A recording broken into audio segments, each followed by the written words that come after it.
বন্ধুরা, মালপোয়া নিয়ে চলে এলাম। এটা সবাই জানে, কিন্তু যে যার মতো করে করে, কেউ রসেতেও ডোবায়। তো আজকে আমি এরকমভাবেই করছি। দেখুন কীরকম ফুলেছে। অল্প একটু করেছি, ওই যে ওখানেও, আর ছেলেকে কয়েকটা দিয়েছি, ওর বাবাকে কয়েকটা। তো এখানে রইল মালপোয়া। আবার ঠান্ডা হলেও খেতে ভালো লাগে। চলে আসা যাক আমি কি করে করলাম।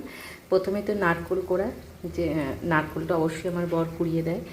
এবার একটু পাত্রে ময়দা নিলাম। আমি দুধ দিয়েই করি, একদম ঘন ক্রিম দেওয়া দুধ, যাতে বেশ মোটা শর্ট থাকবে।